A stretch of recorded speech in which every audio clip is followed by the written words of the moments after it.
wabarakatuh. Eid Mubarak to everyone. Eid Mubarak. This is Salwa. And this is Sister Mariam. I'm Mira.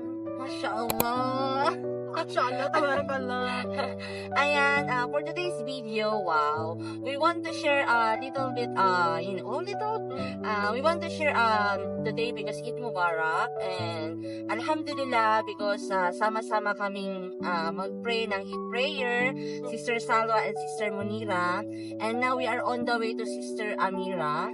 Ayan, tayo ay magtatanong sa kanila. First, kay Sister Salwa, what do you, ang na-feel mo? English, anong feeling mo ng first Eid prayer mo sa Al-Fatimah?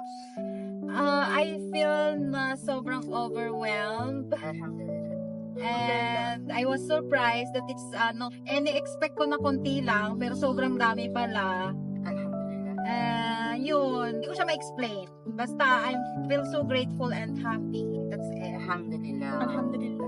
For you naman, Sister Munira, what you, ano na-feel mo naman? My feel ko naman is grateful kasi alhamdulillah kasi maraming tao, maraming nagse-celebrate, especially today, the sacrificing day, and I'm too much grateful because last year, konting story, last year I have a friend, tapos gusto naming mag-Al-Fatiha,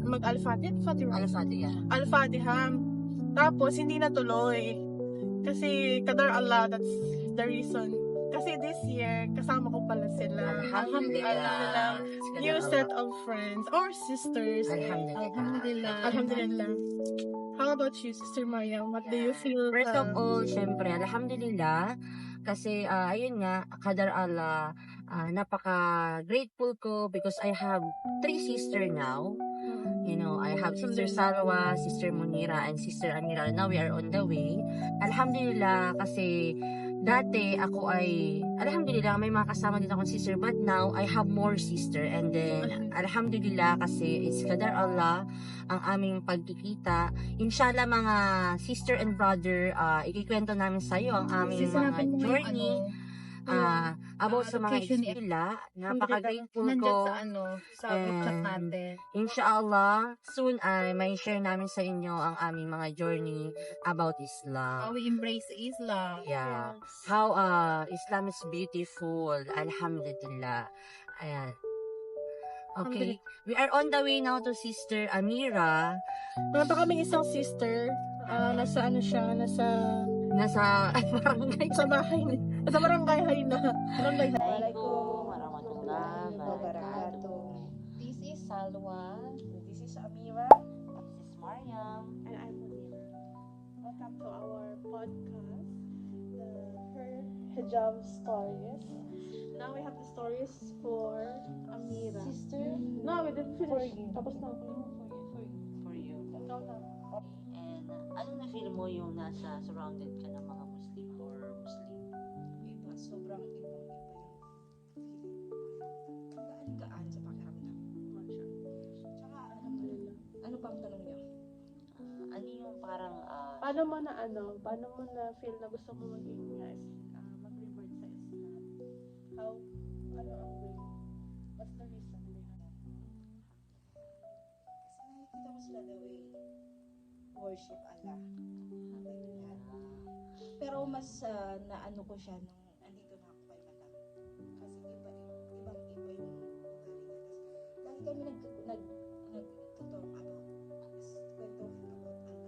Tapos one time, parang ano lang, hindi ko lang siya seryoso, parang pasok dito, labas dito. Kasi wala pa, parang ano yun, alisin mo kasi baka sabi mo pinapasok ko lang That's okay. Kasi maintindihan niyo It's a normal yun kasi No, hindi talaga.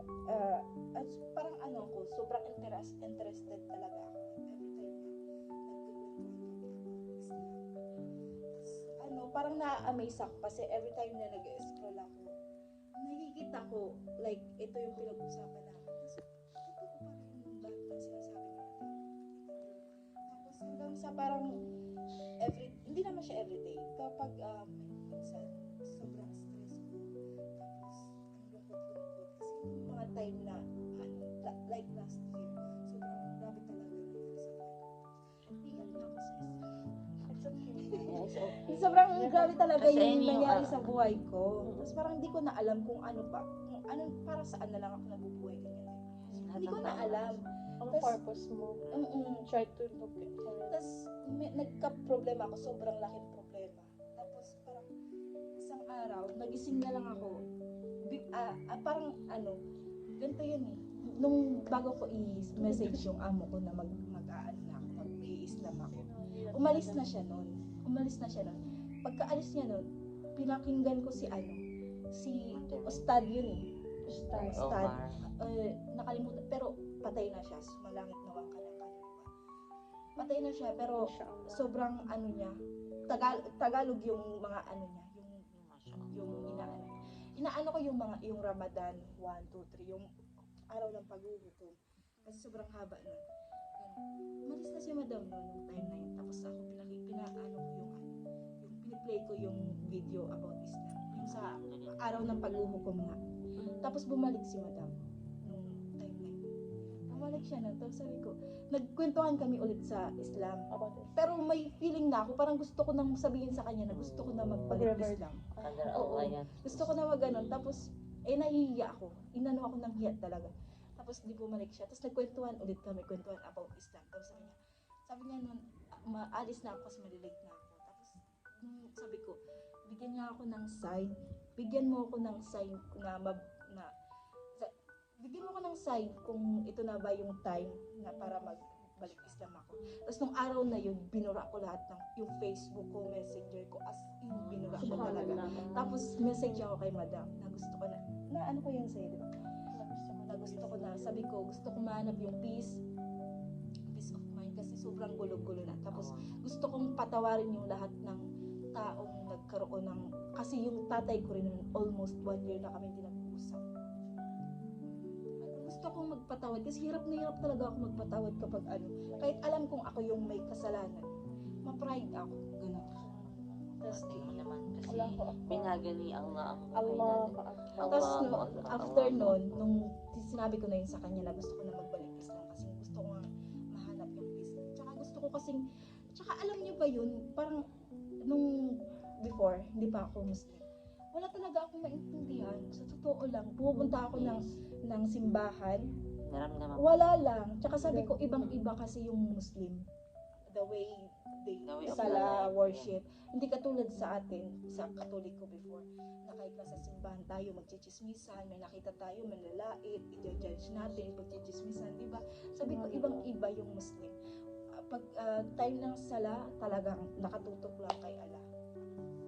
That's how the Islam is. Yes, It's a sobrang. peace. Tsaka nung Religion. natuto na ako magpatawad, naging okay kami ni Father. Tsaka hindi na siya mainitin yung ulo ko. Before kasi kunting ano sa akin, sisigawan ko yung mga Trigger. kapatid ko. Sobra, oo. Alhamdulillah. Subhanallah. Thank you for sharing. Thank you for sharing, Sister Sister Amira. Amira, for your story. It's so inspiring and more inspiring to all sisters the and new generation, brothers. especially the new generation right now. Inshallah. Inshallah.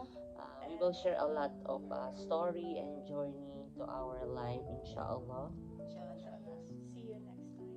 See you next time, just like a Please like and subscribe. Subscribe. Subscribe. Masalamat.